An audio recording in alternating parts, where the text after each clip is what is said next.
Vamos con la tertulia del día. Don Jaime de Berenguer, ¿qué tal está usted?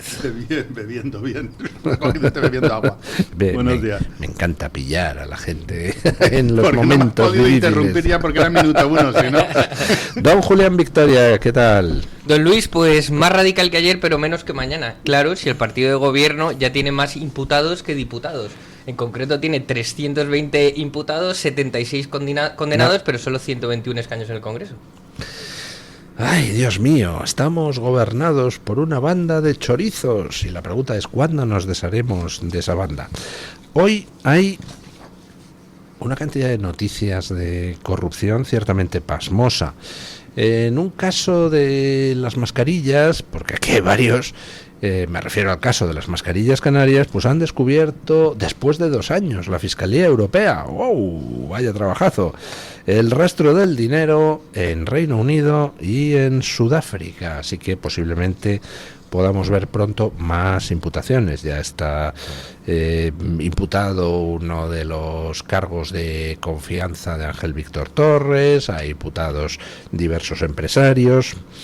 Por otro lado, sabemos que la trama de los hidrocarburos, otra de esas facetas de la macrotrama de corrupción, diseñó una ofensiva contra Repsol para que frenara las denuncias contra esa trama de empresas pantalla de hidrocarburos que vendían hidrocarburos traídos de Venezuela y luego declaraban quiebra antes de pagar el IVA a Hacienda. Hemos sabido también que un empresario extremeño ha proporcionado a la justicia, ha proporcionado al juez que investiga el caso de las cloacas una serie de grabaciones donde se ve a Leire Díez, donde se escucha a Leire Díez ofrecerle ayuda con sus problemas judiciales a cambio de basura contra la jueza que llevaba el caso del hermano de Pedro Sánchez. Hemos visto cómo en Traxa, la empresa de Jessica, el PSOE colocó a una concejala de Albaida del Aljarafe investigada por amañar votos por correo. Sabemos hoy también que la UCO estrecha el cerco sobre Antonio Hernando, otro de los participantes en las reuniones iniciales en las que la cloaca empezó su andadura. Y sabemos también que la Guardia Civil encontró en el despacho del DAO de la Guardia Civil una copia, la única copia existente del expediente abierto a guardias civiles de la UCO que habían incluido, gran pecado, un correo electrónico de la mujer de Sánchez en la causa contra el hermano. Vamos, panoplia completa de noticias, pero la que más me llama la atención es la que trae hoy Alejandro Entrambas-Aguas en el debate. Alejandro Entrambas-Aguas cuenta en esa importante exclusiva que el número 2 de García Ortiz, Diego Villafañe, ordenó por escrito archivar una causa contra Leire Díez, lo cual ya establecería la conexión irrefutable entre la cloaca socialista y la Fiscalía General del Estado, dirigida por el delincuente García Ortiz. Esto se pone muy bonito. ¿Qué quieren que les diga? ¿Y qué quiero que esperemos? Porque es que llegados a este punto con todo eso... Hay que ser profesional, ¿eh? Me refiero, hay que ser un profesional del periodismo para poder estar al tanto de toda esta basura que cuenta, porque como uno tenga que ponerse a trabajar, a hacer sus cosas, a atender a su familia, pierde el hilo. Han llegado ya a un punto de velocidad y de generalidad todo lo que hace esta gente, que incluso, fíjese, de todas esas noticias que ha dicho usted, yo coincido con usted que la más importante es esta última, pero si no la entresaca, yo me veo incapaz de procesar tanta basura al mismo tiempo. De verdad se lo digo. Y esto tiene, yo creo que un peligro, y es que la gente desconectemos, porque, o sea, ya hay un efecto de saturación tal en las noticias, los enlaces que tienen entre los chorizos, la gravedad de lo que está pasando, que te dedicas a ver el Mundial de Fútbol, bueno, mucho mejor. Yo me estoy imaginando, yo creo que como usted ya en la playa tomando un vino. O sea, a mí me satura todo esto. Hay que ser profesional realmente para estar al día. Bueno, pero No es excluyente, uno puede estar en la playa tomando un vino y seguir y informándose pensar en ley e de informando. Seguir pensando en el DAO. Tomarse un vinito a la salud de los que ingresen en la cárcel Eso sí, del Partido Socialista. Eso sí, yo estoy esperando con verdadera ansia que empiecen ya. Es verdad que la justicia lleva sus garantías, una democracia, y que todos se supone que tenemos que estar iguales ante la ley, porque lo peligroso de todo esto, de lo que cuenta, hay una derivada, y es que al final parece que se han establecido una serie de circuitos alternativos en los que hay una serie de personas que no se les aplica la ley de la misma manera o la misma ley que se nos aplicaría a cualquier otro ciudadano. O sea, esto que acaba de contar usted de la mano derecha del fiscal general ordenando un archivo de una causa contra una señora que es la que lleva, digamos, los servicios de, no sé, de inteligencia, cómo llamarlo, las cloacas del Partido Socialista. ¿Esto a cuántos de los que nos están escuchando ahora mismo le pasaría si realmente cometemos un delito?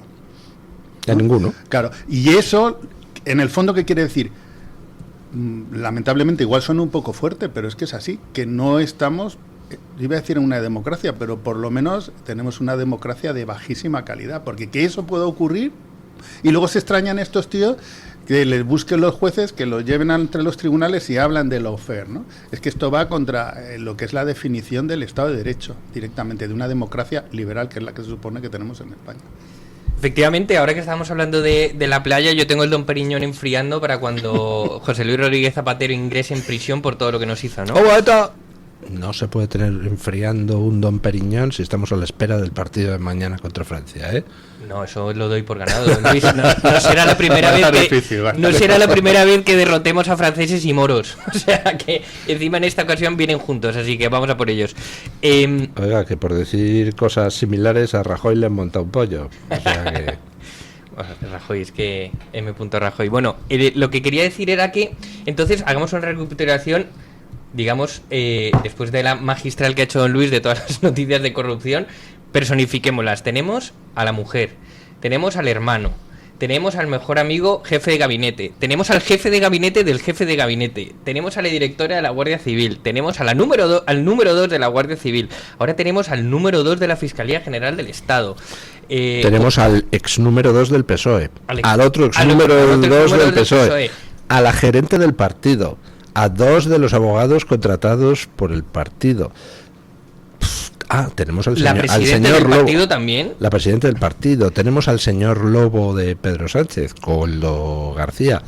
No sé. Posiblemente tenemos a un ministro, Ángel Víctor Torres, y a la presidenta del Congreso, nada más ni nada menos. Están calentando en la banda. Eso están calentando en la banda, ya se están quitando el peto. Nada más ni nada menos la tercera autoridad del Estado, que es la presidenta del Congreso. Yo creo que hasta dónde. Y nos dejamos a la mujer y al hermanísimo. No, esos por supuesto los primeros. Vamos. Yo creo que hemos comentado que toca el piano ahora en Moncloa, ¿no? El piano, la oficina ¿sabe dónde tiene la oficina Moncloa o no? No. Yo creo que hace tiempo lo comentamos, don Luis, que claro, Pedro Sánchez no puede soltar el poder hasta que no pueda indultar a todos y cada uno de sus familiares, allegados y entorno, ¿verdad? Pues no le va a dar tiempo. Mucho lo lamento, pero tal como van los plazos judiciales, a algunos de los que estamos viendo ahora imputados, esos 125 o 126 imputados ya que van del Partido Socialista, a algunos no les va a tocar ir a juicio hasta después de que Sánchez salga de la Moncloa, con lo cual no va a tener tiempo de indultarles, ni tampoco va a tener tiempo de hacer que el Constitucional anule sus condenas. O están confiando toda su suerte a que Pedro Sánchez consiga robarse las elecciones, perpetuarse en el poder y entonces sí indultarlo. No puede, es imposible. Este es muy optimista. Lo intentará, yo creo que de la siniestra todo se puede esperar. Tienen en su haber muertos, no van a tener robos de elecciones, don Luis. También tenían la intención de acabar con la justicia y con la prensa independiente, y lo que hicieron fue montar una cloaquilla de Pepe Gotera y Otilio, donde ahora todos van camino de la cárcel. Entonces, que Sánchez a lo mejor pueda estar intentando montar otra cloaquilla para robar las elecciones, pues acabarán todos en la cárcel. O sea, recordemos que a quien se rumorea que dirige esa cloaquilla en Argentina o en Sudamérica es Paco Salazar. Paco Salazar, el que hacía, en fin, gestos obscenos a las compañeras de partido y esas cosas, según dicen. Ese va a montar acaban todos en la cárcel. Don Luis, entre Julito Martínez o José Luis Rodríguez Zapatero, ¿quién va a ser el próximo tenor? Porque es verdad que Rodríguez Zapatero tiene a sus hijas a portas también de prisión, con lo cual igual se sabe la Traviata y el Lago de los Cisnes, ¿o no? Eso me gustaría saber la opinión de don Jaime de Berenguer, que sabe mucho más de psicología que yo. ¿Quién va a cantar más? ¿Julio Martínez o Rodríguez Zapatero para tratar de conseguir un pacto para sus hijas? El primero que perciba que está en una situación de suma cero, la cuestión es que lo perciban. Esa es la historia. Esto es teoría de juegos. Además, cuando hay tantos intervinientes, porque la historia, por ejemplo, con el tema, en el caso de Ábalos, es que eran muy pocos intervinientes. Había un par de ellos. Estaba Aldama, Koldo, Cerdán y él. Pero cuando hay tantos imputados, ya desconozco un poco eso que decía de ponerme al día de todas las noticias, de todos los escándalos y las conexiones que tienen entre ellos. Pero esto, el otro día leí un artículo y tenían toda razón, que eso también es un concepto psicológico, que el snowball effect, ¿no? El efecto de bola de nieve. En el momento que empiece uno, esto se derrumba como un castillo de naipe y va a ser tonto el último.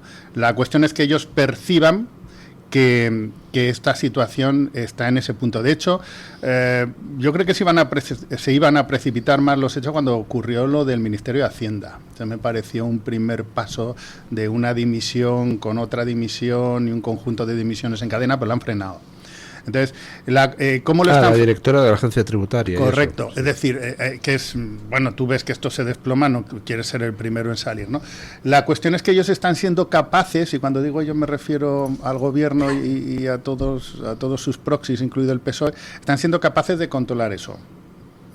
Tampoco se sabe cuándo se derrumba. A lo mejor a medida que se vaya acercando la fecha de la declaración de Julito y ve ante el juez lo que le saca y que se dé cuenta a lo mejor que está más acorralado que lo que piensa, no lo sé, pero hay que tener en cuenta una cosa, y es que estamos ante una organización, algunas llaman criminal, otros llaman mafiosa, que tiene sus propios códigos.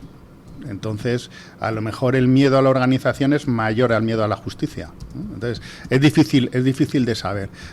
Bueno, habrá que esperar un poco, ¿no? Pero vamos, estamos en la situación. Yo intentaría conseguir que percibieran claramente que están en una situación de suma cero. Es decir, que ellos pueden ganar si delatan al resto. Si no delatan, todos pierden, y si le delatan a él, el que pierde es él, ¿no? Entonces, cuando lleguen a esa situación, si somos capaces de que lo lleguen a percibir y que, como he dicho, su miedo a la organización no sea superior al miedo a la justicia, pues a lo mejor conseguimos que canten todo. Yo creo que ese es el quid de la cuestión.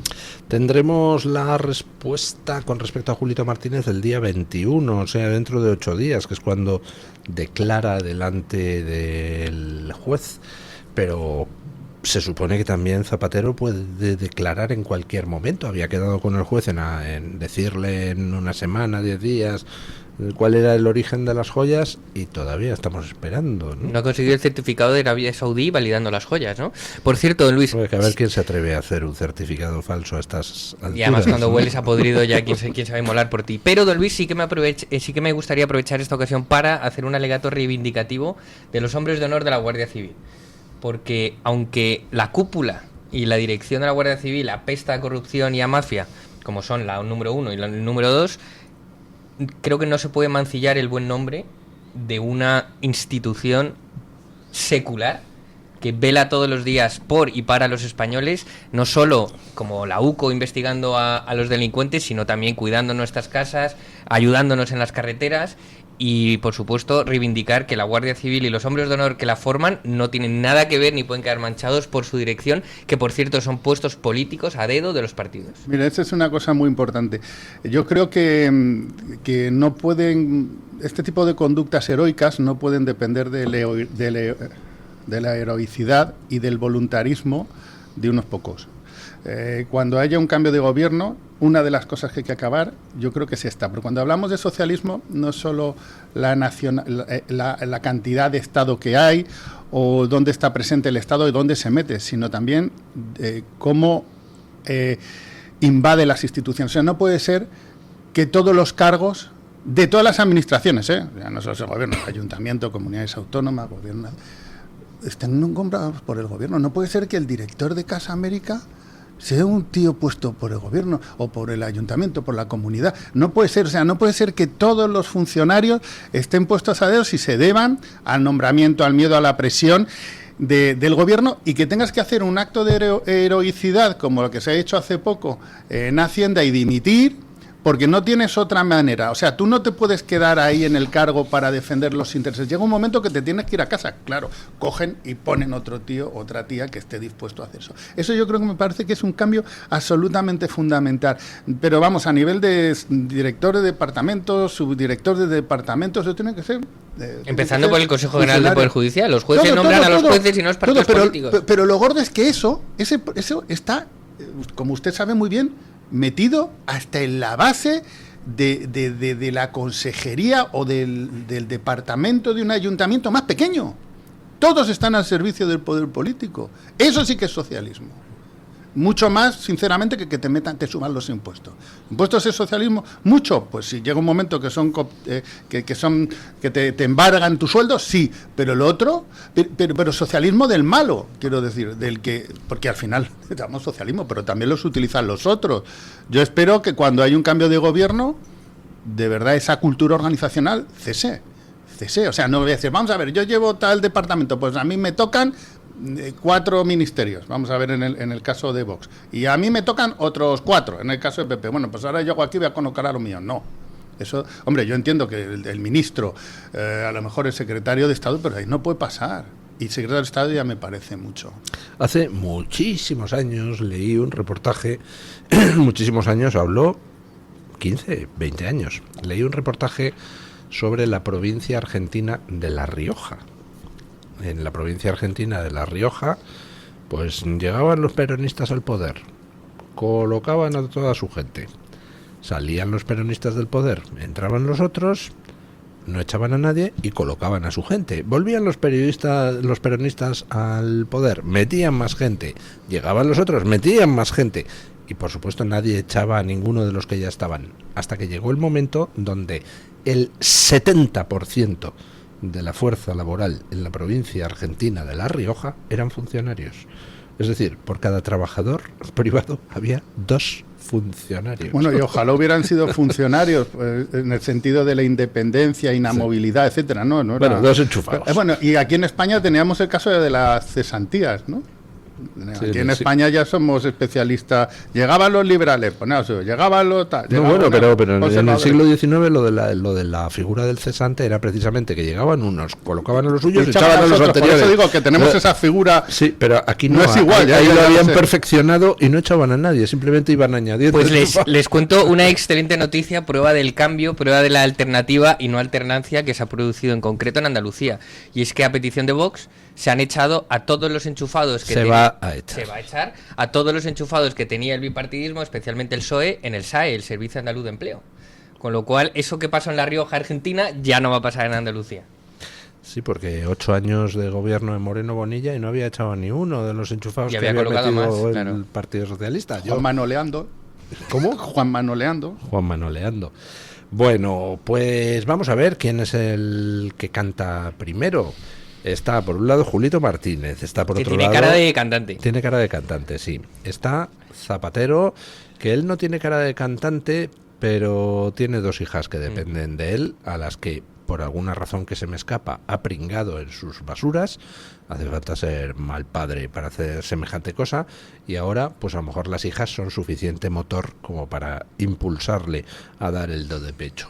Pero hay algún otro que tiene cara de cantante. Por ejemplo, Juanma Serrano, este amigo íntimo de Sánchez, que era su jefe de gabinete hasta que llegó a Moncloa, que luego le coloca en Correos, desde allí de Correos se dedica a financiar toda la trama de las cloacas y tal.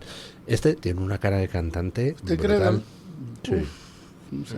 Ese perfil de ser, que son personas, con todo respeto, de lo más serviles al poder y que están absolutamente entregadas a una figura de autoridad, que en este caso es Pedro Sánchez, yo no sé si tienen la capacidad. ¿Se acuerda que el otro día estuvimos hablando precisamente sobre la vía central, la vía periférica, la vía emocional y la vía racional? Pues yo creo que este es de la vía emocional. Yo creo que este se hunde con el barco, de esa... no sé, fidelidades perrunas demasiado bocas. Sí. Me parece que... Es que no recuerdo dónde lo he leído hace unos días. Este era el que iba presumiendo cuando le nombran en Correos de, fíjate, si con 200.000 euros he llevado a Pedro a la Moncloa, verás ahora desde Correos y tal. O sea, es un bocas, es un... yo creo que tiene posibilidades de cantar, pero me dejaba la cuarta. En estos momentos, la que objetivamente hablando más motivos tiene para cantar es Leire Díez. Y ya avisó. Porque, ojo, me dejan sola, porque tengo mucha información. Es que como no cante, lo de la condena de Ábalos se va a quedar pequeño, porque lo de Ábalos era trinque. Era trinque y fornicación y esas cosas. Sí, estilo Torrente, ¿no? Sí. Pero lo de esta... es extorsión. Lo de esta es extorsión, es decir, lo de estas son delitos gravísimos. Intentar extorsionar a un juez, intentar amenazarle, intentar... todo eso lleva aparejado muchos años de cárcel, ¿eh? Entonces, yo creo que por motivos objetivos, la que más motivos tiene para cantar es Leire. Pero, vaya usted a saber. Sí, de momento, porque tal y como va la fila de noticias, cualquier día nos encontramos que aparecen cosas peores, si es posible. A mí lo que me encanta es cómo todos estos que estaban en el trinque, en la trama, etcétera, todos llevaban su libretita, es decir, se fiaban tampoco unos de otros, que lo iban anotando todo. Leire lo anotó todo, Koldo lo grababa todo. Ojo a la Pardo de Vera, la que llevaba a DIF, porque esa también tenía su libretita, que se la incautaron en su casa de Santiago. El primero que suelte la libreta, gana. Hoy sale información, no recuerdo si su apellido es Parra, un empresario que también quedó con Leire, que la grabó y que ha puesto los audios a disposición judicial. Sí, que a este le llegó Leire a ofrecerle cosas y el tío lo grabó absolutamente todo. Y ahora lo ha puesto a disposición del juez. Tome, aquí está. No es que yo lo diga, es que escuche usted a Leire. Madre mía. Bueno, pues la verdad es que se pone... Diríamos que ese es Leire en autotune, cantando en diferido. Sí, va a haber que hacer un Spotify específico para las grabaciones de las corruptelas del Partido Socialista. Bueno, vamos a hacer una breve pausa publicitaria y nos vamos a hablar un poquito de tema de encuestas y esas cosas. Hoy El Español trae una encuesta que podríamos calificar de raruna, porque es una encuesta en hipótesis. Pausa publicitaria y vamos a ello.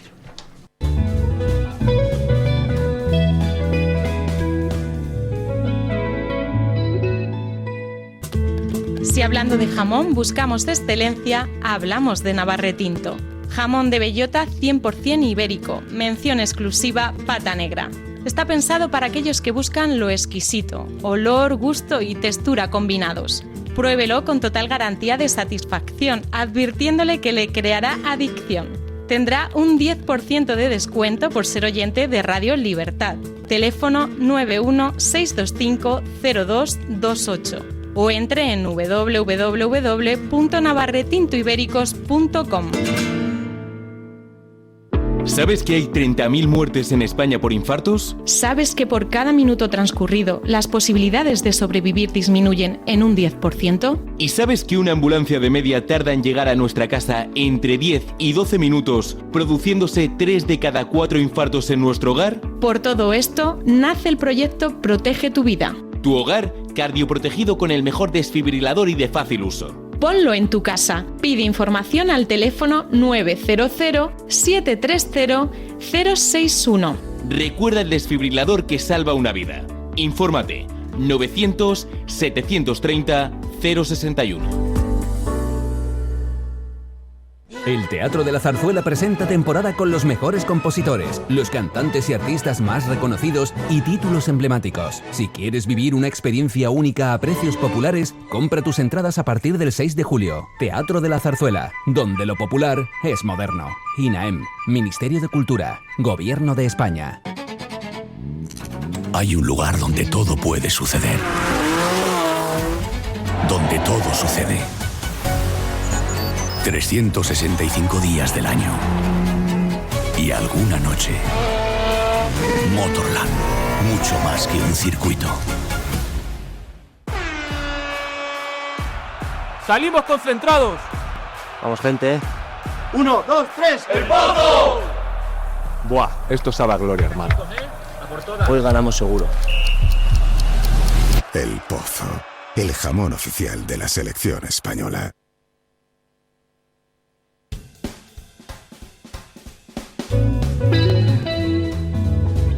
Mañanas en Libertad.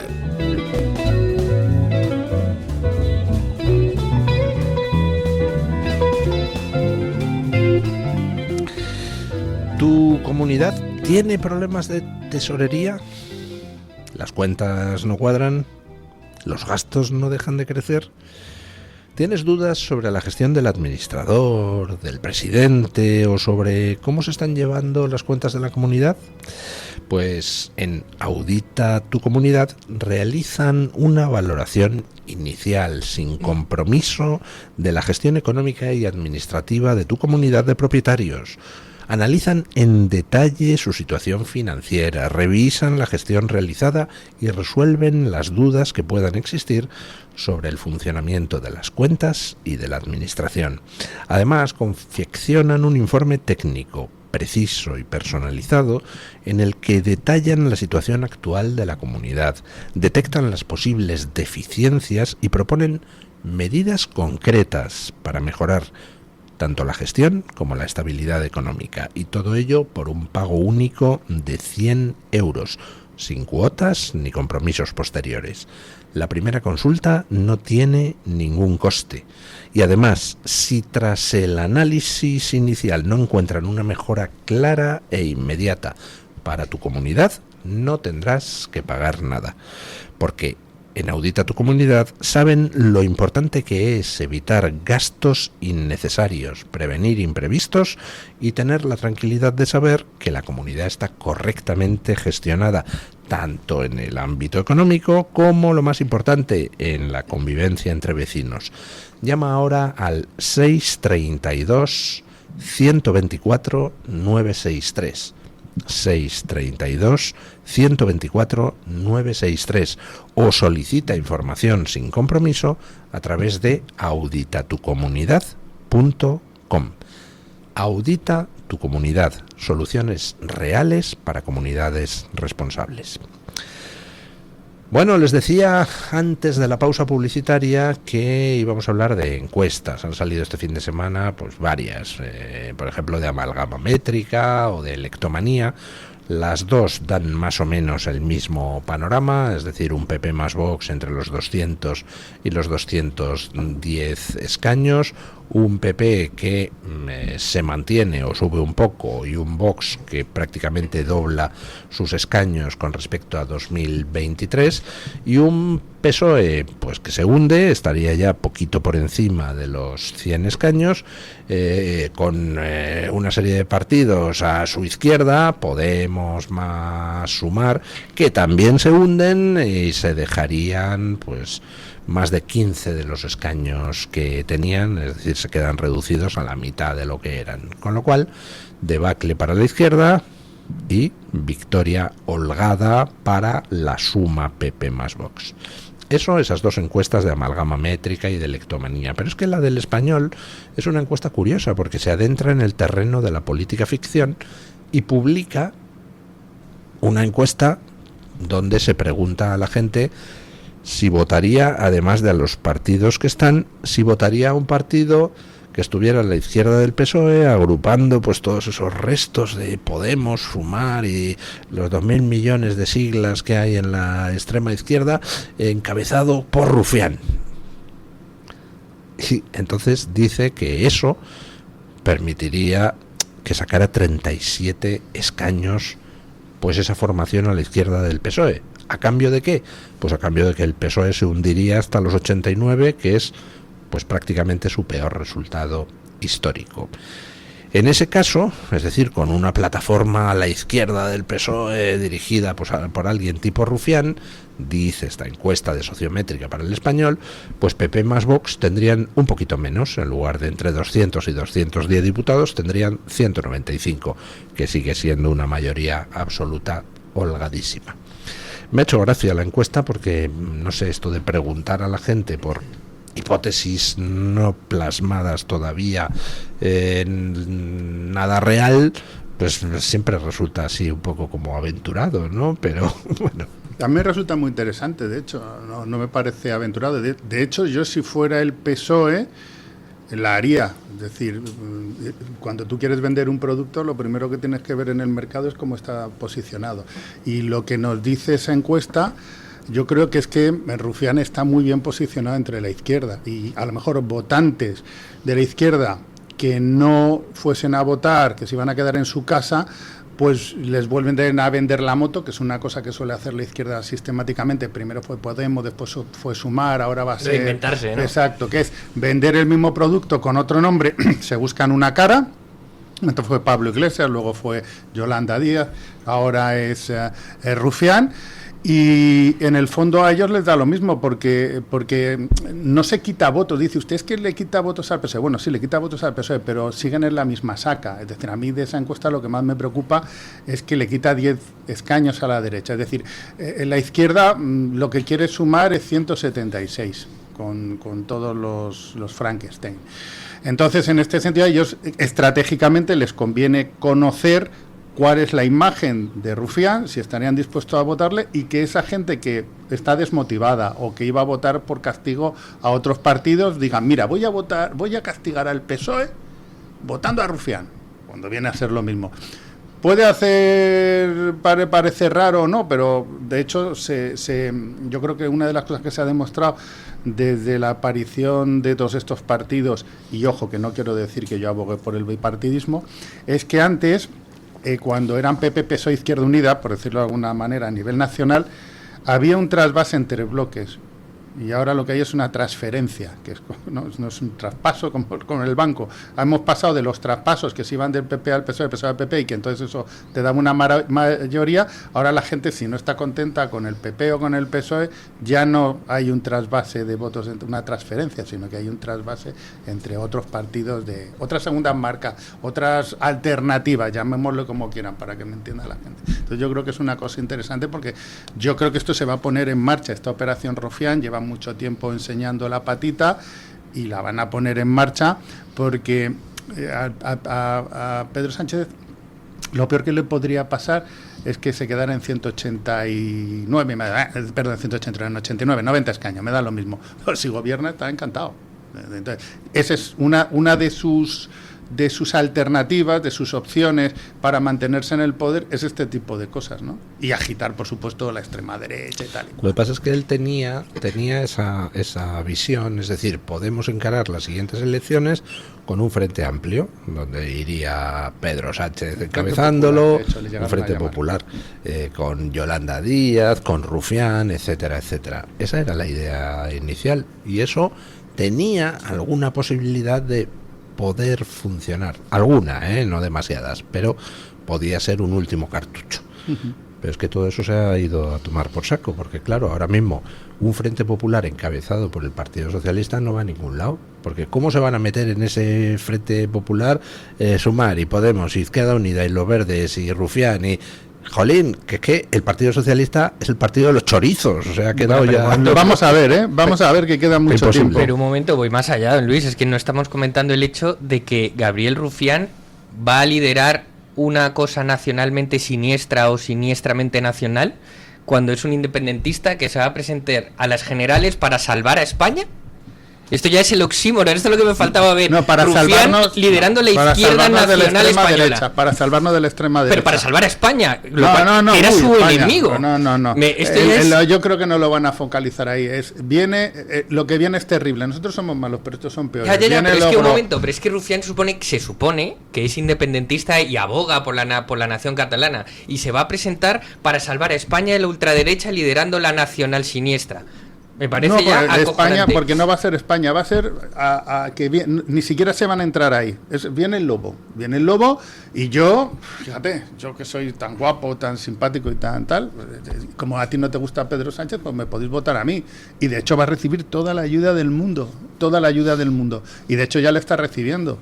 Entonces yo vengo a salvar España, pero España a ellos no les importa un bledo. ¿Qué es España? ¿Qué es? ¿El Estado? ¿El gobierno? ¿Qué es? No, bueno, vengo a salvar el proyecto plurinacional del asalto del fascismo. Os vengo a salvar del fascismo. Pero me hace gracia la ironía que Rufián, con tal de seguir cobrando el Estado español, se va a liderar la nacional siniestra. Pero un tema, a mí estos experimentos, digamos que no les doy mucha credibilidad. Lo que sí creo que es el último cartucho del Partido Socialista es, sabiendo que no va a poder aprobar los presupuestos porque no goza de la mayoría suficiente parlamentaria para sacarlos adelante, va a hacer la desesperada, que es: voy a presentar los presupuestos más ambiciosos, con más gasto de la historia de España, con todas las ayudas posibles, las prebendas y las salvaciones de minorías y colectivos y vulnerables. Y entonces, cuando no salgan los presupuestos adelante, porque sus propios socios no se los van a aprobar, va a decir, y la campaña del PSOE va a ser: es que la ultraderecha ha votado en contra de sus ayudas, y sus ayudas, y sus ayudas, y sus ayudas. Y creo que ese es el último cartucho que tiene el PSOE: presentarse unas elecciones con unos presupuestos tumbados, diciendo, esto hubiera sido lo que hubiéramos aprobado si el PSOE tuviese mayoría. Yo no sería, no es ingenua la palabra, pero no estaría tan confiado. ¿Por qué? Porque en el fondo a los únicos que tiene que comprar es al PNV y a Junts. O sea, dicen, sus socios van a votar todos a favor, porque los ministerios les van en ello, y todo esto que hemos hablado antes de colocados de segunda, tercera y cuarto nivel están todos. Solo tiene que convencer a 2. No es a todo el mundo. Y a eso los puede comprar porque ya lo ha demostrado. De hecho, el PNV ni siquiera va a tener que ofrecerle nada más. Punto. Y de hecho él puede hacerlo contra esto que acaba de decir usted, pero en Cataluña y en el País Vasco, enfocándose simplemente en esto. Es decir, yo os voy a dar, me lo invento, el derecho a decidir. Y os voy a dar. Y si no me votas, eres tú, Junts, eres tú, Puigdemont, que si ya tiene problemón con el tema de Alianza Catalana, si encima le meten ese berenjenal. Entonces, ojo con eso, porque no tiene que comprar a todo el Parlamento, tiene que comprar, ¿cuántos son? 12 votos. Son 12, y 5 ya los tiene en la buchaca, o sea, ya los tienen en el bolsillo los del PNV, con lo cual 5 o 6, que ya me pierdo un poco, ¿no? Realmente se lo tiene que votar, tiene que comprar a Junts. ¿Cómo lo va? Y eso no es difícil, porque ya hemos visto que lo ha hecho muchas veces. Yo no tengo tan claro que no vaya a conseguir los presupuestos, sinceramente lo digo. Y otra cosa es que en esos presupuestos, pues al final ya digo que ni los puede ejecutar, porque él lo va a presentar. Normalmente se presentan en diciembre, ¿no? En diciembre, pues, las elecciones. Bueno, pero han acelerado para presentarlos ya. Y entonces, sí, la idea es presentarlo poco después del verano, para luego ir al Congreso, pues eso que es sea rechazado. Eso es un metadato. Eso es que lo tiene ya más atado de lo que nosotros pensamos. A lo mejor le faltan simplemente los 7 votos. Al contrario, lo que quiere es disolver en noviembre. Yo creo que también. Pues con la excusa de la ultraderecha tumbado las ayudas sociales y los presupuestos progresistas. Puede ser, es otra opción, pero vamos, no sé, ya viendo... Y es más, es que lo que comentaba Jaime de PNV Junts es que cada uno luego tiene su propia movida interna territorial, que es que el PNV tiene a Bildu pisándole los talones, y a ver cómo justifica seguir apoyando la corrupción. Junts se está desplomando. Y me lo dices tú, como es el poema, mirándome a los ojos, clavando tu pupila azul en mi pupila. Es poesía. Si la corrupción eres es tú. Es el PNV, sí, exacto. La corrupción eres tú. Claro, pero es la suya. Pero la de otro, ¿cómo la justifica? Esto se lo puede contar al PNV, se lo puede cantar Pedro Sánchez tranquilamente a Junts. O sea, ¿qué me estáis contando? Yo creo que, fíjese, aquí la clave está en Junts, porque a Junts sí que lo puede coaccionar más y mejor por el tema de alianzas. El PNV, el problema es que no tiene una alternativa, entre comillas, porque a mí no me gusta a la que tiene Junts, pues su alternativa es Bildu, y todos sabemos que la burguesía vasca, incluso votantes del PP, votan al PNV cuando se les agita el espantajo de Bildu. Lo sabemos todo. Entonces, la gente va a ir a votar al PNV, pase lo que pase, porque les espanta, por lo menos a la mitad de la sociedad vasca, les espanta pensar que va a venir Bildu. Pero eso en el caso de Cataluña, no pasa, porque el error que puede cometer Junts le va a beneficiar a Alianza. Ahí sí tiene un competidor. No lo sé, esto es un tablero de juego dificilísimo. Es dificilísimo saber qué es lo que va a ocurrir ni lo que tiene este tipo en la cabeza, porque meterse en la cabeza de este tipo de personas es absolutamente imposible. Lo que dicen ustedes es posible, perfectamente posible. Pero ojo, porque de todas formas tendremos la respuesta Mañana, porque mañana es cuando se vota en el Congreso el objetivo de estabilidad presupuestaria, gasto, ¿no? Y ya Junts ha dicho que va a votar en contra de la senda pues de entonces estabilidad. van a tener ustedes razón. Con lo cual, si mañana la senda de estabilidad cae, pues lo tiene mal. Tiene tiempo para negociar de todas maneras, ¿no? Es una estrategia de negociación, puede ser. Puede ser. Hombre, sí. a mí desde luego... Evidentemente no nos vamos a sorprender si alguien compra Junts, ¿no? Lo que pasa es que Junts tiene un problema de diferenciación. Si tú quieres entrar en un mercado, pues, hombre, no se trata de que hagas simplemente una leche que esté bien. Tendrás que demostrar que te diferencias de los otros. Tienes más calidad, tienes menor precio. ¿Qué cosa? ¿Das más promociones? Yo qué sé, algo. ¿Junts en qué se diferenciaría de RC si también apoya al gobierno? Es que no puede. No, el problema... La corbata. Junts tiene un problemón que, por otra parte, a mí me encanta que tenga este problemón con Alianza Catalana. O sea, Junts va camino de la desaparición y yo creo que ellos todavía no lo saben. O lo saben. Yo creo que lo saben, pero no lo pueden evitar. Y además, el problema que tiene es que ya es tarde, ya no son creíbles. ¿Qué van a hacer? ¿Van a hacer caer ahora a estas alturas a Pedro Sánchez? Bueno, ya sabe usted que la gente tiene un poco memoria de pez, entonces estamos acostumbrados a esos teatrillos de cuando queda poco para las elecciones. Están dos tíos gobernando juntos en no sé qué región y quedan 3 meses para las elecciones y ¡bum! Se rompe el gobierno de coalición y entonces van a las elecciones atizándose el uno muy al otro. enfadados con los puños cerrados. Y otro tema que comentamos el viernes y que también me hace pensar que huele a elecciones, y es que resulta que el Ministerio de Hacienda está colapsado porque todos los demás ministerios están solicitando justificaciones de un montón de contratos y expedientes por urgencia. Es decir, oye, a ver si van a disolver esto, va a entrar alguien y va a levantar la alfombra que tengo yo. Y Hacienda reporta que están colapsados con los expedientes de todos los ministerios pidiendo regularizar expedientes. Eso huele a desesperación. Sí, bueno, esto quemar, como se hacía, ¿no? Quemar los papeles de la embajada antes de... se está echando humo la chimenea. Pero bueno, de todas maneras es que, adelante o no del adelante, realmente no le queda tiempo. Estamos a menos de un año de que estemos votando. Esperemos que esta vez no nos haga votar en el mes de julio ni en el mes de agosto, pero... todo eso necesita su tiempo. Si quitamos el periodo estival y la Semana Santa y la Navidad, realmente no... O sea, sí. ¿Qué pasa si mañana Junts vota en contra de la senda de estabilidad presupuestaria? Pues que se vuelve a presentar a votación el día 23. Si vuelve a salir que no, entonces eso no paraliza los presupuestos, pero reduce el margen porque hay menos dinero para gastar. Entonces, bueno, le complica un poco al gobierno, pero los presupuestos podrían seguir adelante, lo llevarían a pleno en septiembre, octubre, y ahí es donde ya sí un rechazo a los presupuestos, entonces ya podría ser utilizado por Sánchez como excusa para disolver en noviembre, ¿no? Fantástico, me refiero a Junts, fantástica situación negociadora.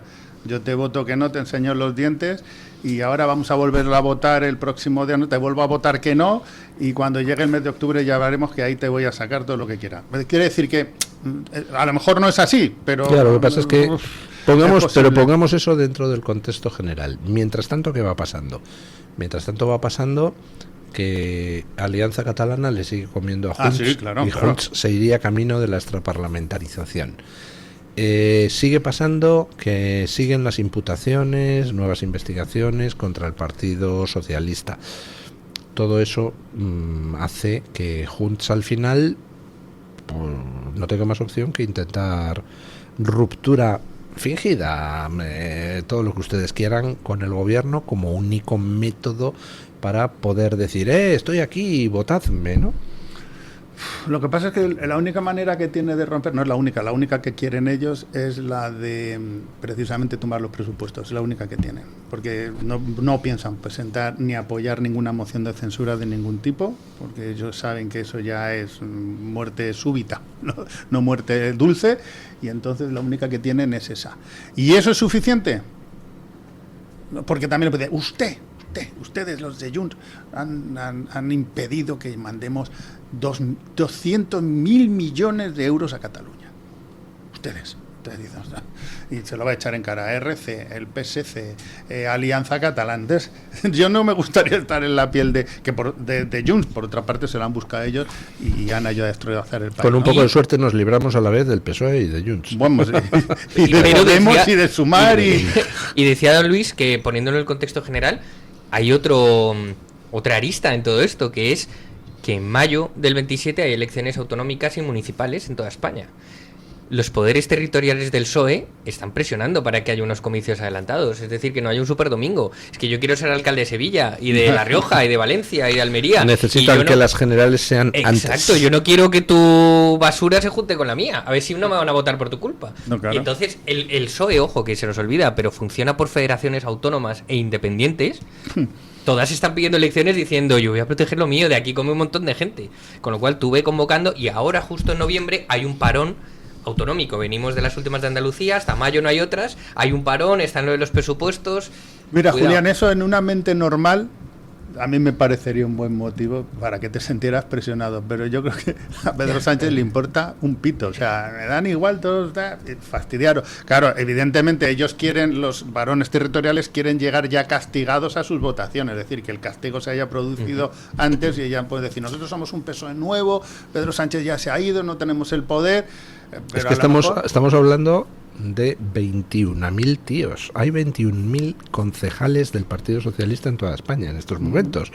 Claro. Concejales, sí, concejales. No estamos hablando de cargos en empresas públicas, en direcciones generales, en organismos, en ONGs. Pero fijándonos en los concejales, claro, si llegamos a mayo del año que viene, no se han producido elecciones generales, la gente llega a esas elecciones con un lema: PSOE igual, banda de chorizos.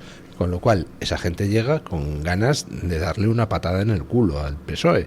Así que son 21.000 tíos, de los cuales pues, se puede quedar la mitad sin trabajo.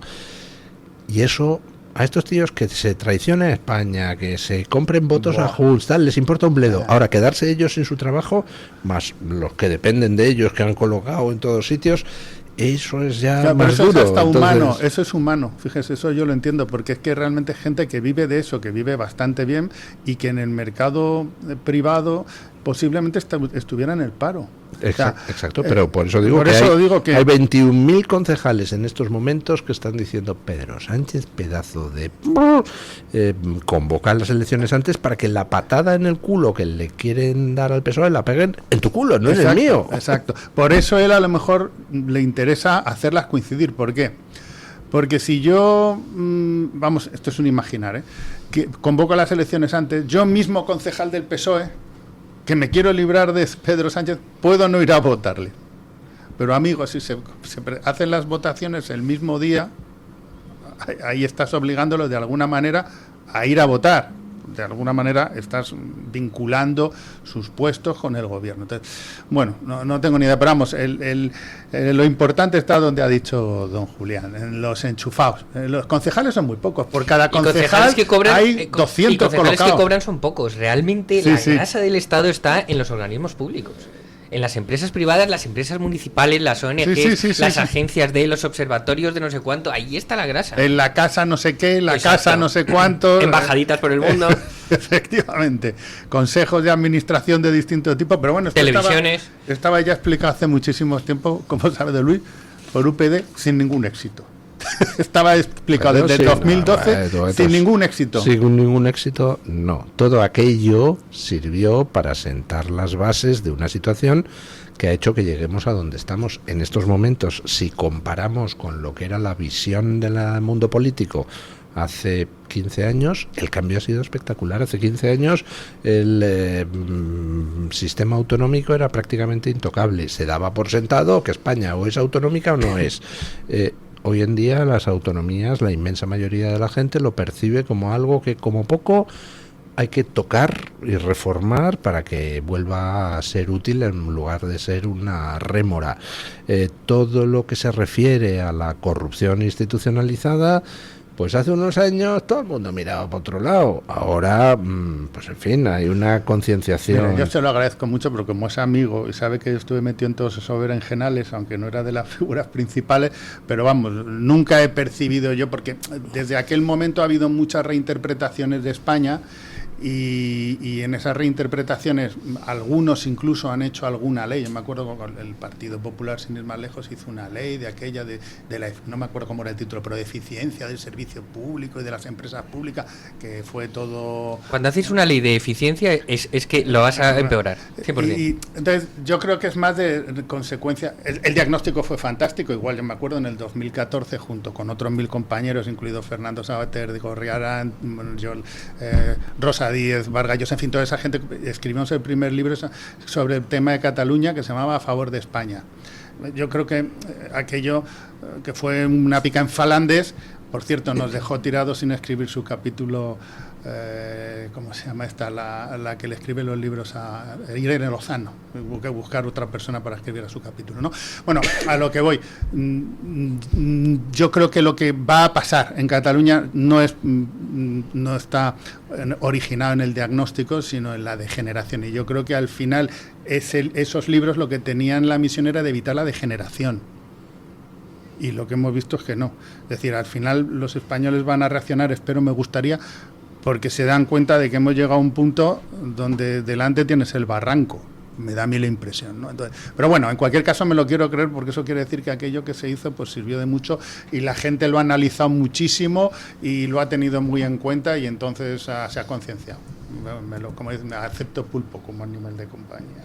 Don Luis, usted sabe que una persona que admiro profundamente, bueno, y don Jaime también lo sabe, una persona que admiro profundamente, que es mi padre, que es mi héroe, yo tenía una pregunta que le hacía recurrentemente porque siempre me contestaba una cosa distinta y entonces era como un juego, a ver qué me va a contestar esta vez. Y siempre desde que soy pequeño le preguntaba, papá, ¿en qué se diferencia la izquierda de la derecha? Y todos los días me contestaba una cosa diferente, ¿no? Incluso una vez me contestó, hijo, pues que los de derecha provenimos de Dios y los de izquierda descienden del mono. Pues un día me dijo, hijo, la diferencia entre la izquierda y la derecha es que los de izquierda sí saben para qué es el poder. Nosotros, la gente decente, cuando llegamos al poder intentamos hacer las cosas bien, supeditar la ley positiva a la ley natural, mejorar la vida de la gente, pero la izquierda sabe para qué es el poder.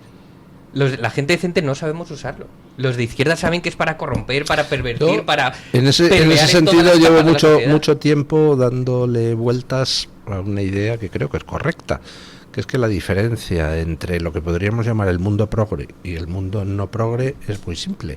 El mundo no progre somos los que lo que queremos es vivir nuestra vida y que nos dejen en paz y que nos importa un bledo lo que hace el vecino y no tenemos ninguna gana de meternos en su vida. Mientras que el mundo progre son toda esta panda de cenizos que se empeñan en decirte a ti cómo tienes que vivir tu vida. Oye, pero tío, déjame en paz, ¿no? Bueno, hacemos una pausa publicitaria y seguimos.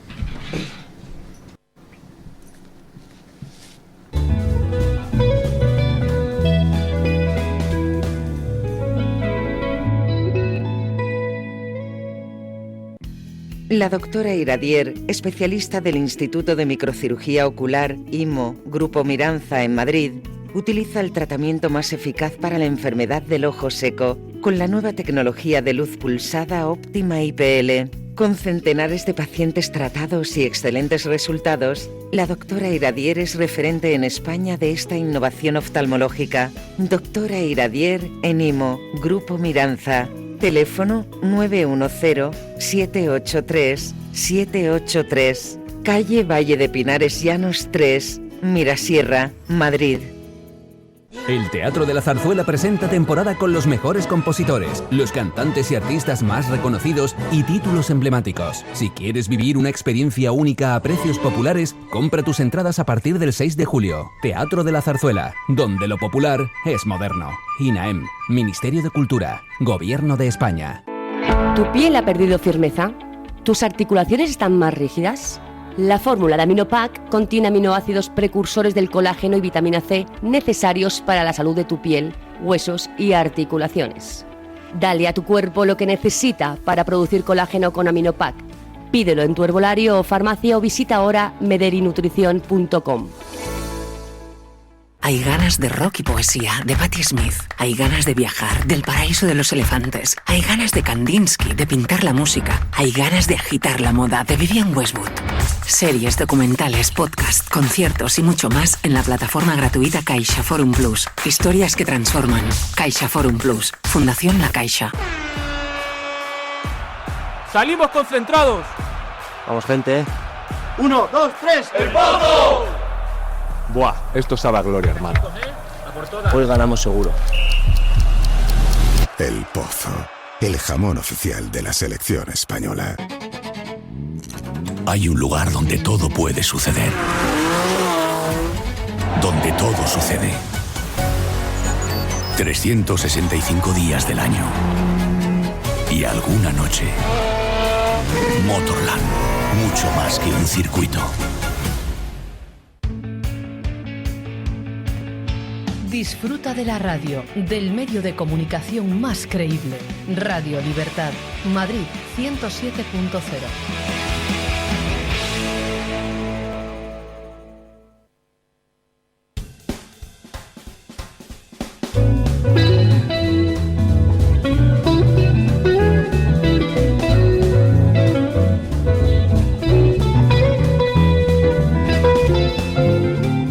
Mañanas en Libertad.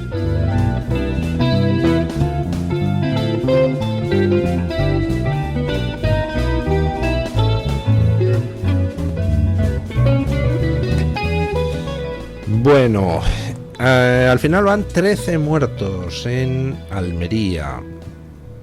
Muy posiblemente, pues salvo que alguna de las personas heridas fallezca, no parece que de los desaparecidos vaya a unirse gente a la lista de fallecidos, porque de hecho se ha rastreado toda la zona del incendio y no se han encontrado más fallecidos. Así que es posible que los desaparecidos pues es simplemente gente que su familia no ha localizado, pero que pueden estar en cualquier lugar, simplemente pues, no se han puesto en contacto con su familia. Parece ser que el fuego se originó por un poste de luz podrido que daba luz a un restaurante cerrado en 2009. Eso dice la Guardia Civil. Había un restaurante que cerró en 2009, ese restaurante llegaba la electricidad hasta allí, hasta un poste, se cerró el restaurante y por algún motivo que nos tendrán que explicar, ese poste eléctrico seguía recibiendo tensión y estaba podrido, se cayó y parece ser que eso originó un cortocircuito que fue el que dio lugar al incendio. Incendio que a partir de ese momento se propagó a toda velocidad cuesta arriba por una zona muy arbolada y llena de vegetación, y entonces no le dio tiempo a la gente a poder escapar. Ya ha salido el canalla, lo siento, pero no se me ocurre otra palabra, de Bolaños, a decir que la culpa es del cambio climático. No, tío, la culpa es... ¿Cuánto tiempo llevaba ese monte sin desbrozarse, sin limpiarse? Gracias a las leyes ecologistas que impiden limpiar el monte. ¿Cuánto llevaban? ¿Habría corrido el fuego igual si el monte hubiera estado en buenas condiciones, bien limpito de maleza y de vegetación y tal? Es que son insaciables. Pero claro, es que la manera de evitar que te señalen con el dedo acusador es salir tú a señalar al de enfrente, ¿no? Es la táctica habitual del Partido Socialista. Yo creo, Luis, que la única posibilidad de que esto fuera culpa del cambio climático es que ese poste ardiese por culpa de energía renovable. Si no, no puede haber otra. Pues efectivamente. Bueno, para empezar nos tendrán que explicar pues cuánto tiempo llevaba eso sin desbrozarse para que el fuego se propagara tanto, y qué demonios hace un poste que ya no da servicio a nadie, todavía alimentado y encima no mantenido, con lo cual se pudrió y se cayó, ¿no?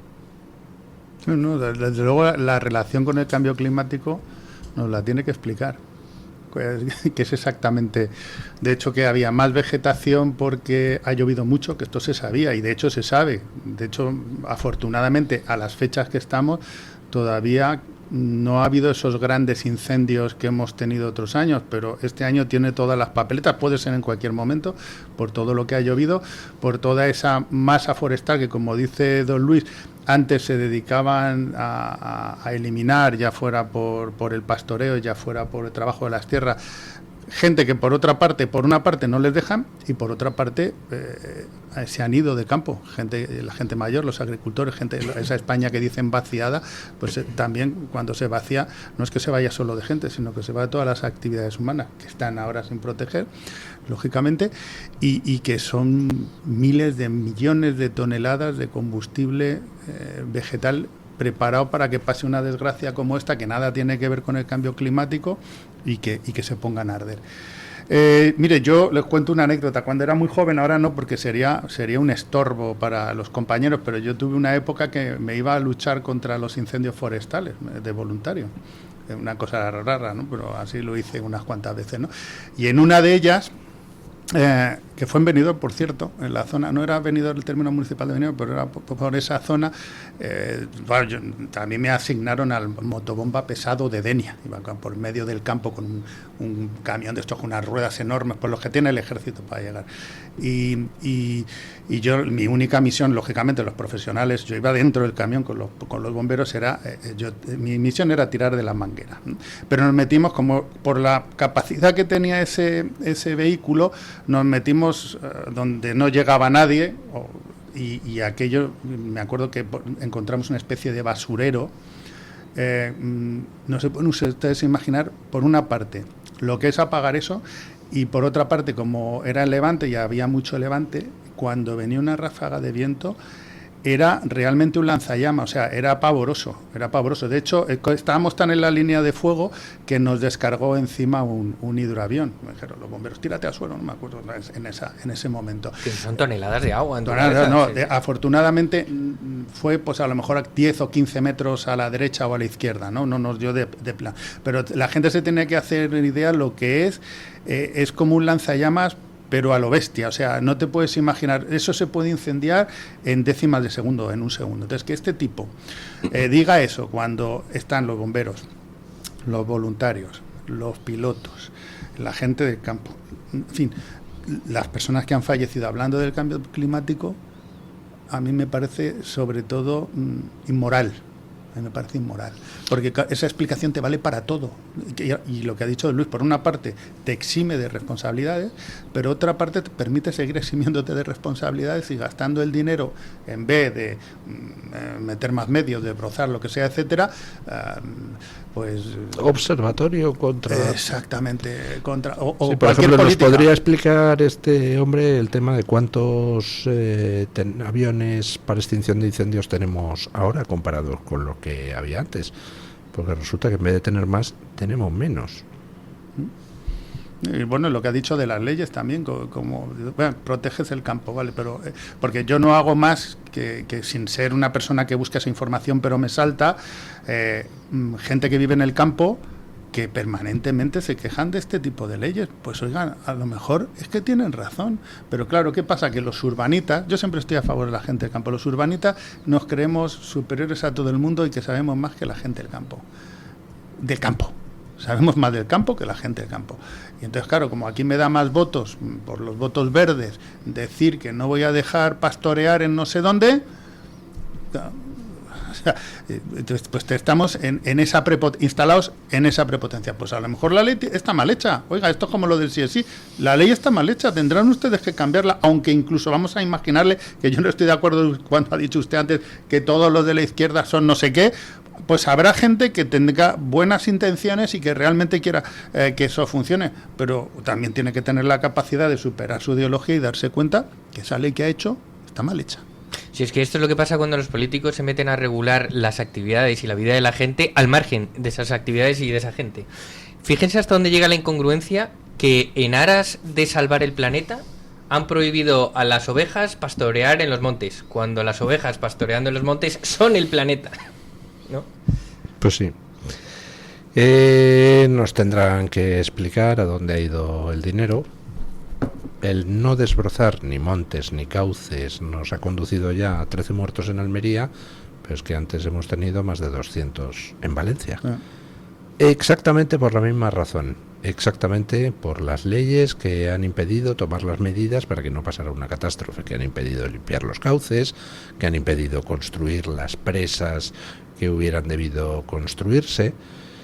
En fin, pues estamos ante un gobierno canalla que ni nos protege ni encima nos respeta, porque después de no protegernos, encima intenta echar balones fuera. Esa es la versión forestal de van a ser 2 o 3 casos aislados. Lo digo en serio. Esta gente, el daño que ha hecho este gobierno a la ciencia y a la credibilidad de los científicos y a las decisiones racionales es brutal. O sea, cuando tú te sale un experto y te va a hablar de una cosa y te acuerdas de que Fernando Simón habló como experto, en el fondo, ¿había un comité de expertos? Había un comité de expertos que no existía. Al final eso tiene un coste brutal. Y esto es la misma versión. Esto es el cambio climático. Pues es Lysenko. Si es que es Lysenko. Es la ideología puesta por encima de los datos y por encima de la ciencia y por encima de la propia realidad. Punto. No hay más. Este tío ha dicho eso y se ha quedado tan ancho. ¿Por qué? Porque a su parroquia le parece muy bien decirse el cambio climático, es verdad. Bueno, pues el cambio Recuerde climático. Usted a nuestros oyentes, porque quizá no todos lo sepan, quién era Lysenko. Bueno, Lysenko era un ingeniero agrónomo en tiempos de Stalin, que era el encargado, no sé exactamente qué cargo tenía, si era ministro o no, de dar de comer a la URSS y de mantener la producción de trigo, cebada, etcétera, etcétera. Y por orden ideológica, lo que hicieron era dejar de creer, entre comillas, a las leyes de Mendel y dedicarse a cultivar sin tener en cuenta todo tipo de conocimiento científico. Claro, que es lo que llevó. Ellos creo que lo que intentaron hacer era una especie de lamarquismo, ¿no? Entonces, ¿qué pasó? Que generaron una hambruna brutal. ¿Por qué? Porque estaba prohibido creer en la supremacía de la ciencia burguesa capitalista y entonces, ¿qué hicieron? Pues provocaron millones de muertos. Eso es un ejemplo. Pues esto es muy parecido. Es la ideología puesta al servicio de la política y en contra de la verdad. Pues mire, la verdad es que lo que ha dicho Don Luis al principio, ahí hay un poste. ¿Por qué ese poste? ¿Quién estaba encargado de vigilar ese poste? Porque ese poste recibía luz. ¿Cómo se ha llegado a este punto y se pueden quemar de golpe? No se sabe cuántas hectáreas. ¿Qué ha pasado ahí? Pues entonces, habrá un comité de expertos que te digan, pues mire, no había nada que hacer porque el viento soplaba de no sé qué, era monte bajo y pasto y eso arde muy fácil, lo que fuere, pero que nos den una respuesta científica que nos permita tomar medidas. Claro, si tú dices el cambio climático, ¿qué medida tomas? Pues es que ¿Vas a cambiar el clima del mundo? ¿Cómo lo mismo que pasó en La Dana. Para prevenir un incendio. La Dana de Valencia ocurrió por voluntad política, porque no se hicieron las cosas que tenían que hacerse y que los técnicos dijeron que había que hacerse. No fue porque de repente ese día llovió de más y además no estaba previsto las actuaciones técnicas humanas para que esa situación no se produjera. Con lo cual, la Dana no fue culpa del cambio climático, fue culpa de los políticos, igual que esto. Y las que había no funcionaron. Pues eso es un análisis racional de las cosas, porque la medida del barranco del Pollo, llegado a cierto momento, se dejó de dar... El cauce no estaba limpio. Pues eso, la única... Entonces, te llega un político y dice, no, el barranco del Pollo fue por el cambio climático. Entonces estás expuesto a que te vuelva a pasar. Y lo problema de este gobierno es que ha sido desde el principio un gobierno completamente ideologizado, sin ninguna intención de hacer otra cosa que propaganda. Porque esto que ha hecho Bolaño es propaganda, no es ciencia ni es una decisión política mínimamente inteligente. Por cierto, hilando catástrofes con dispendio público, nos dimos cuenta de que después del terremoto de Venezuela salió a la luz de que el gobierno canario tenía una embajada en Venezuela, puesta por Ángel Víctor Torres. ¿Con qué objetivo las comunidades autónomas tienen embajadas por el mundo? ¿Por qué en particular en Venezuela? Cuando ya sabemos que de ahí procede toda la corrupción del PSOE. Bueno, recordemos que según las investigaciones de la trama Koldo, Aldama, etcétera, se estuvo en conversaciones con el gobierno de Ángel Víctor Torres para tratar de ese petróleo que venía de Venezuela, en lugar de refinarlo en Santo Domingo, refinarlo directamente en Venezuela, etcétera, etcétera, etcétera. No sé, a lo mejor tiene algo que ver con eso, ¿no? Estoy viendo la portada de The Objective, que trae ahora un titular muy sabrosón. Serrano, al que han imputado el viernes el íntimo amigo de Sánchez, su ex jefe de gabinete, al que coloca luego en Correos al llegar Sánchez a Moncloa, etcétera, Serrano y Leire Díez, ganaron en Correos 1,2 millones de euros, mientras la empresa tenía pérdidas históricas. 300 millones anuales. Correos perdió entre 2018 y 2023 entre 1.000 y 1.500 millones de euros, pero estos cobraron, pues Serrano aproximadamente 1 millón de euros en sueldos y complementos, y Leire Díez en 2 años 250.000 euros también entre sueldos y demás mandangas. No está mal, para ser una pequeña Nicolasa que decían, a la que nadie conocía en el partido. Jolín, pues no sé, a mí tampoco me conocen en el partido, no me pueden colocar en algún lado. Bueno, un momento, a la que nadie conocía en el partido y nadie conocía en Correos, porque ¿cómo llega Leire Díez a Correos? Resulta que sacan una plaza pública a la que aspiran por promoción interna un montón de funcionarios, deciden que ninguno de los funcionarios está habilitado para cubrir esa plaza, se presenta solo una persona de fuera, que es Leire Díez, y se la dan porque sí que cumple los requisitos. Bueno, es un poco más complicado. La cogen, primero la meten sin concurso y sin nada. Estando ya dentro de Correos, ella misma participa en definir el perfil de la plaza que se va a convocar. Se convoca la plaza, ajusta lo que considere necesario. Sí, se convoca la plaza y entonces se presentan Leire Díez y una serie de gentes. Sí. A todas esas gentes dicen, no cumplen el perfil. ¿Quién cumple el perfil? Leire Díez, que ha redactado el perfil. Sí, por cierto, hay que recordar una y otra vez que era la encargada del voto por correo en las elecciones del 23, que no se nos olvide. Y su jefe es el ahora imputado, ¿no? Está imputado el Juanma Serrano. Juanma Serrano. Jefe directo, porque de Juan todavía falta por imputarse. Pero quiero decir, y ese dúo es el que controlaba el voto por correo. Yo lo digo porque yo no digo que hayan hecho nada porque no lo sé, pero desde luego esta gente no pone este perfil en estos puestos por acá para hacer nada, lo pone para hacer cosas, porque para hacer nada pues no es un funcionario, ¿no? Se supone. Bueno, pues que no se nos olvide nunca, sobre todo para que no pueda pasar. No digo para que no vuelva a pasar porque no sabemos si ha pasado, pero para evitar que pueda llegar a pasar. Eso desde luego.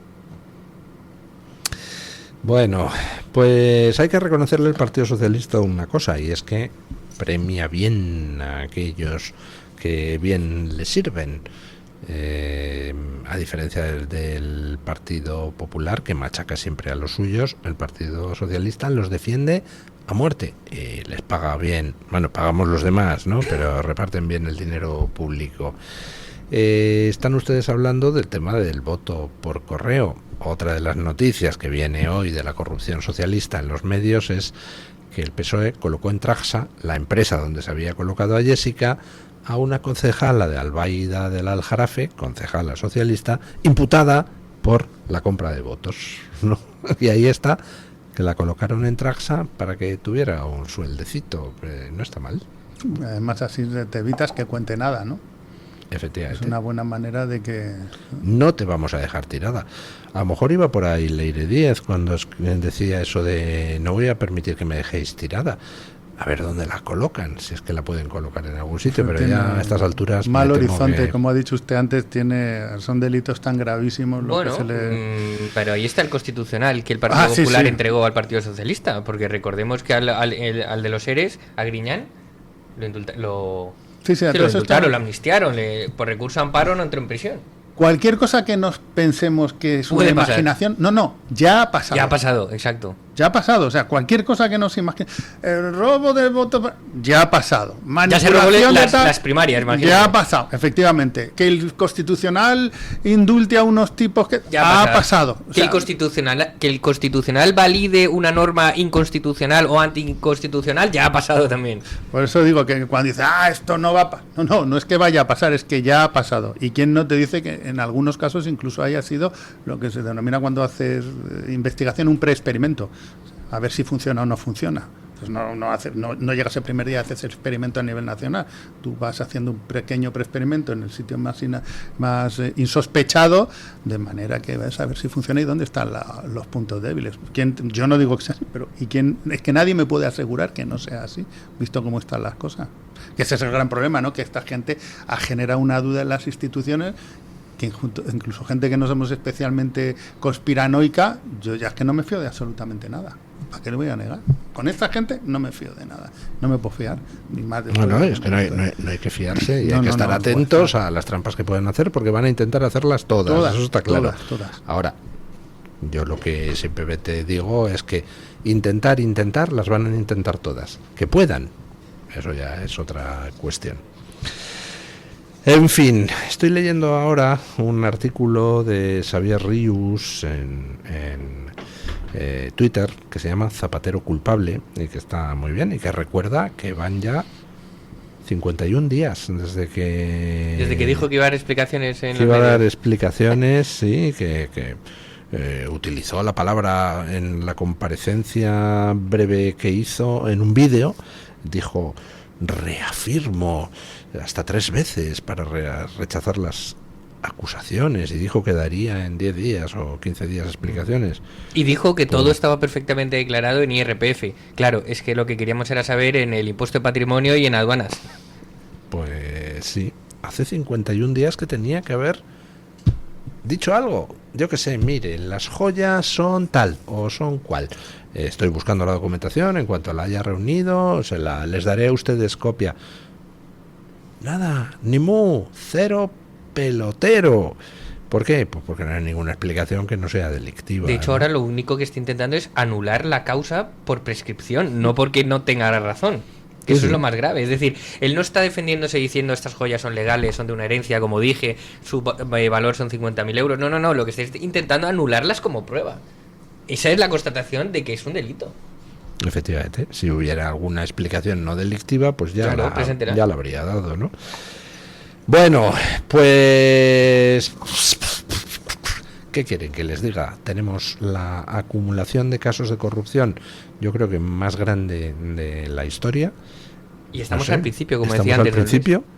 Ayer veía un tuit muy gracioso sobre, ¿saben ustedes cuál fue el fraude electoral que tiene el récord de fraude electoral en la historia? El de Kim Jong-un, que ganó con el 103% de los votos. No, eso directamente. Es que ahí no hay elecciones. No.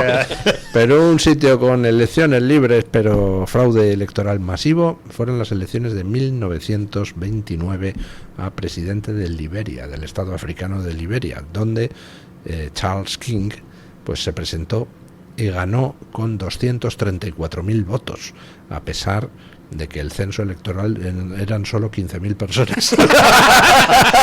A mí se me hace poco.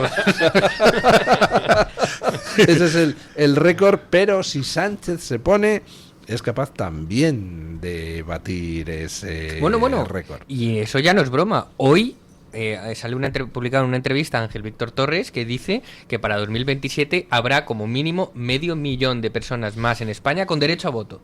Y él es el ministro de Política Territorial. Se habla con conocimiento de causa. Bueno, pues si dice 500.000, ponga usted que será 1,5 millones. Eso es. No me quepa ninguna duda.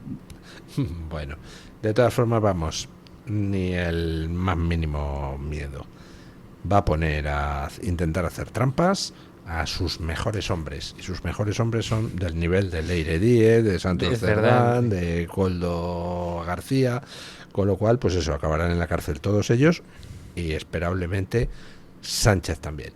¿Qué va a hacer Sánchez, por cierto? Porque ya cuando la cosa termine de cerrarse el cerco, ¿se pira? ¿No se pira?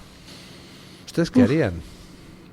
Vamos, si yo fuera él saldría corriendo antes de que lo... ¿Y salir corriendo a dónde? Pues a Puerto Rico, o a República Dominicana, donde le coja a China, a cualquier país árabe de estos. Donde no haya tratado de extradición. Y donde consideren que es una premio Nobel. Sitios no le van a faltar, siempre hay algún tirano.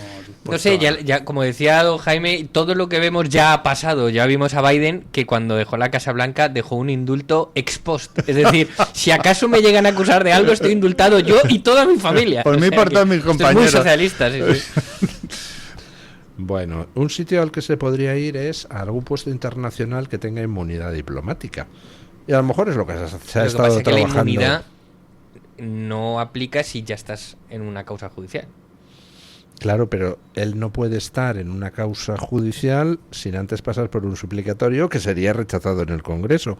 Con lo cual, si consiguiera que le nombren para algún puesto internacional con inmunidad diplomática... Y dejar la presidencia para ir directamente a un puesto internacional. Es la única sería la única vía de blindarse. Lo que pasa es que eso no blinda ni a su hermano ni a su mujer, que ya están camino del trullo. La verdad es que lo tiene complicado. Yo que él creo que estaría sufriendo, pero vamos, no me voy a entristecer porque Sánchez sufra. Todo lo que sufra será bastante menos de lo que merece. Este perfil psicológico no sufre. Ni sufre, ni siente miedo, ni responsabilidad. Y llegado el día, entrega a su mujer también. Pues bueno, no lo sé, pero yo creo que el sufrir, por lo menos como lo entendemos nosotros, no es la misma manera de sufrir. Puede sufrir a lo mejor por otras cosas, porque le traicionan, porque pierde el poder, porque va a perder, pero no sufre, siente rabia, ¿no? Sí, vamos, no lo sé porque no estoy en su cabeza, ¿no? Pero me cuesta, viéndole, me cuesta pensar porque, joder, cualquier persona normal te iría a tu casa. ¿Quién de nosotros estaría dispuesto a aguantar, y no digo en este momento, sino todo lo que ha pasado, y aferrarse al poder como una lapa, en vez de decir, bueno, pues oye, yo he hecho lo que he podido por mi país, he llegado hasta aquí, me voy a mi casa, pero yo ni a mí ni a los que me rodean estoy dispuesto a someterles a esta situación? De verdad, de los que me están oyendo, este señor no, este señor ha priorizado estar en el poder, mantenerse, su mujer, su marido, su hermano, sus hijos, sus amigos, y ahí y va a llegar y va a seguir ahí. Los va a sacrificar a todos con tal de seguir un día más. Ojo a la madre de Sánchez, ¿eh? Yo que ella me tentaba la ropa porque es capaz de vender también a su madre. Don Eric Gutiérrez. Don Luis. ¿Qué dice nuestra audiencia? Pues don Luis, hoy les hacemos una pregunta bastante interesante sobre el tema del periódico en papel. Concretamente, ¿cuándo fue la última vez que leyó un periódico en papel? Dábamos 4 opciones: ayer, hace una semana, hace más de un mes o hace más de un año. No sé si los tertulianos quieren hablar sobre el tema. ¿Hace cuánto tiempo que no leen ustedes un periódico en papel? Pues don Luis, le podría confesar que no lo leería si no fuera que cuando voy a la casa paterna me tienen recortes y artículos que me dicen, tienes que leerte esto, hijo, y entonces me los dan en físico porque mi casa se sigue comprando en físico. Si no fuera por eso, ¡buf! Pues yo creo que incluso más de 2. ¿Más de 2 años? Sí. Sí, yo creo que también. Pero es que es muy curioso, estamos hablando en un círculo de gente de actualidad, gente de la política, y que ya en esta mesa se diga ese número, pero es que los datos todavía son casi que más graves. El 75% de los votantes, don Luis, hace más de un año en esta encuesta, ese 75% ha votado esa opción hace más de un año. Gente, como digo, pues está en la actualidad, que le gusta la política, entiendo, al final por eso están escuchando este programa.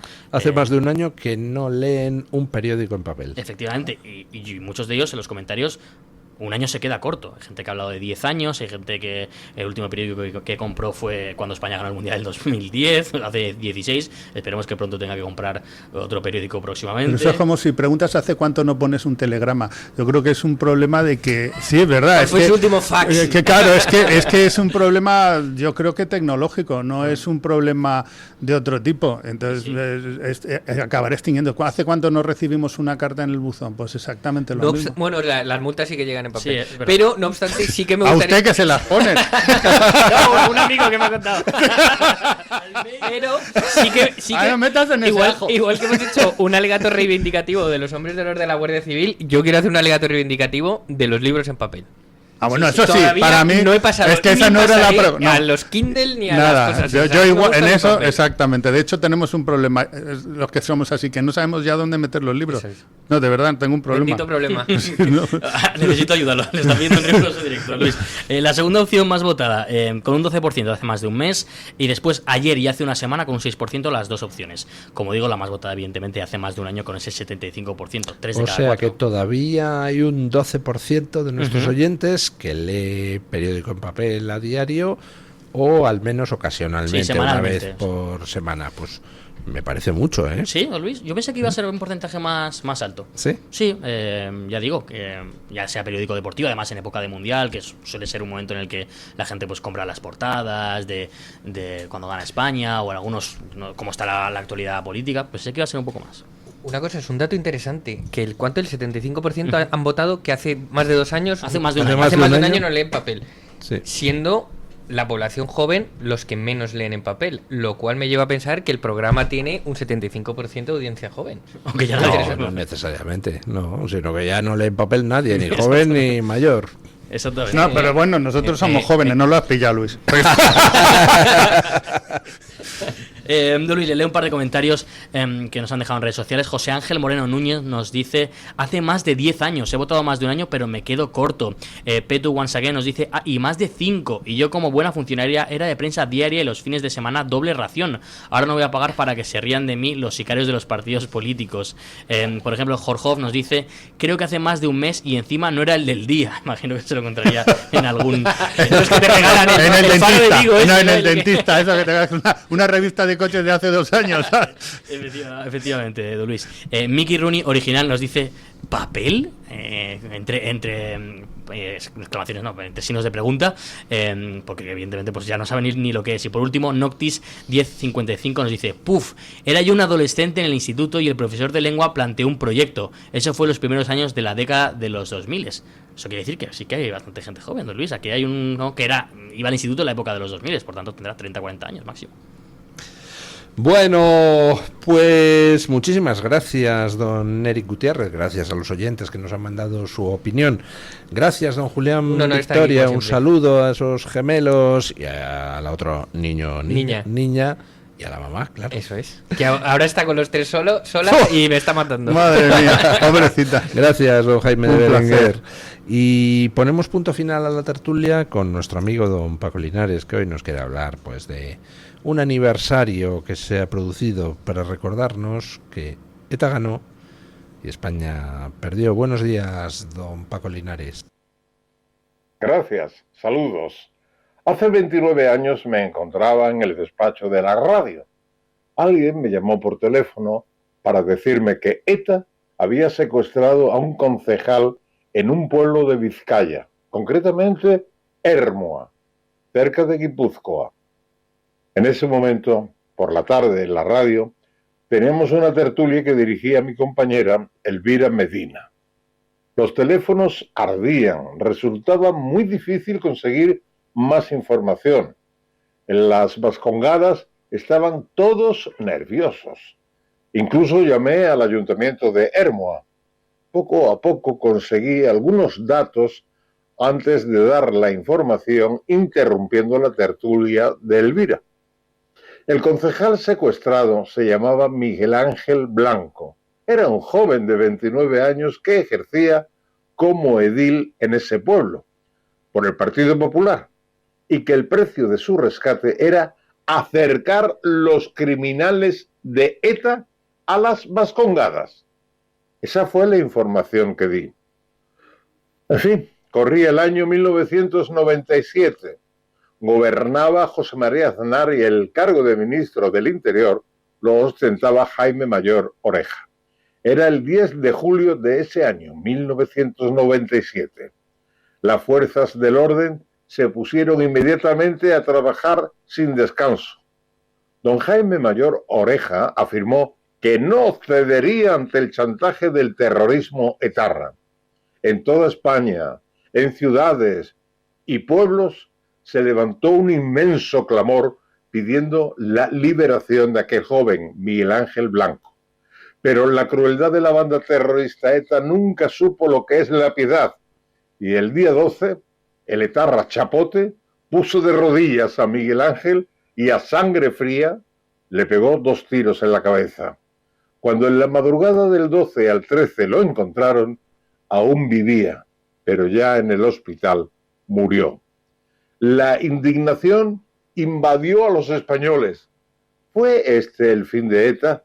¡Para nada!